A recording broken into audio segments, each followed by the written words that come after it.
नमस्कार। Up to date channel के माध्यम से आज मैं आपको मुगल वंश के बारे में बताने जा रहा हूँ। मुगल वंश का संस्थापक बाबर था।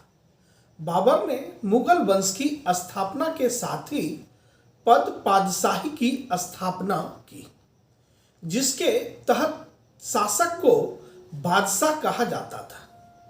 आज मैं आपको बाबर से बहादुर शाह जफर तक के बादशाह और उनके शासन काल की अवधि के संदर्भ में बताऊंगा। बाबर 1526 ईस्वी में भारत में मुगल वंश की स्थापना की। वह 1526 से 1530 ईस्वी तक बाबर बादशाह के रूप में हिंदुस्तान में रहा।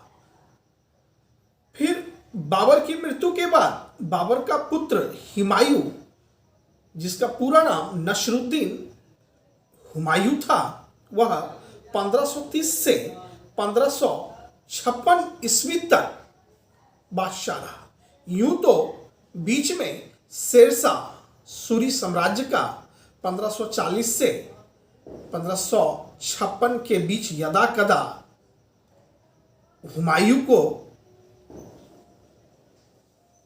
एक शासकीय विरोध और पद से दूर रहना पड़ा। लेकिन मुगल बादशाह का जब हम बात करते हैं तो हुमायूं ही इसके बादशाह और शासक रहे। हुमायूं का शासन अवधि 1530 से 1556 ईस्वी तक होता है। 1556 ईस्वी में मुगल वंश का तीसरा बादशाह ब्राही, लोग कल्याणकारी बादशाह के रूप में जाने जाते हैं, अकबर 1556 से 1605 ईस्वी तक रहते हैं। अब मैं आपको चौथे मुगल बादशाह के बारे में बताता हूं, जहांगीर, जो कि 1605 से 1627 ईस्वी तक मुगल वंश के बादशाह पद पे रहते हैं। फिर पांचवा बादशाह के रूप में मुगल वंश का शाहजहां होता है, जो कि 1627 से 1657 ईस्वी तक मुगल बादशाह के पद पे यह विराजमान रहते हैं।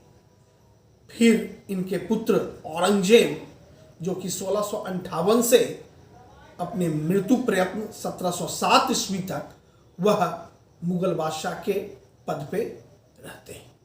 यदि आप मेरे चैनल पे नए हैं तो हमारे चैनल को सब्सक्राइब कर लें, बेल बटन दबाएं, अधिक से अधिक शेयर करें, कमेंट करें। अब मैं आपको मुगल बादशाह के औरंगजेब के बाद, औरंगजेब से बाबर तक के जो बादशाह थे, यह मुगल वंश के पूर्ववर्ती मुगल बादशाह या मुगल सम्राट कहलाते हैं।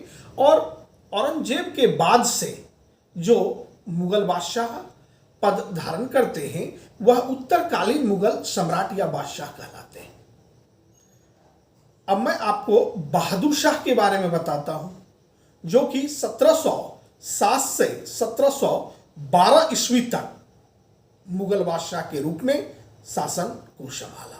फिर आप देखते हैं कि जहांदार शाह 1712 से 1713 ईस्वी तक वह बादशाह रहते हैं। बड़ा ही अल्प समय इनका होता है। अब मैं पुनः आपको बताता हूं फारूक शेर के बारे में, जो कि 1713 ईस्वी से लेकर 1719 ईस्वी तक अपने पद पे बने रहते हैं। फारूक शेर के बाद 1719 के बाद आपको मोहम्मद शाह, काफी चर्चित बादशाह हैं। इनके ही समय नादिर शाह का आक्रमण होता है। तो मोहम्मद शाह का शासनकाल जो है वह 1719 ईस्वी से लेकर 1748 ईस्वी तक ये बादशाह रहते हैं। फिर मोहम्मद शाह के बाद अहमद शाह, जो कि 1748 ईस्वी से लेकर 1754 ईस्वी तक यह अपने पद पे बने रहते हैं। अहमद शाह के बाद आलमगीर द्वितीय जो कि 1754 से 1759 ईस्वी तक बादशाह रहते हैं।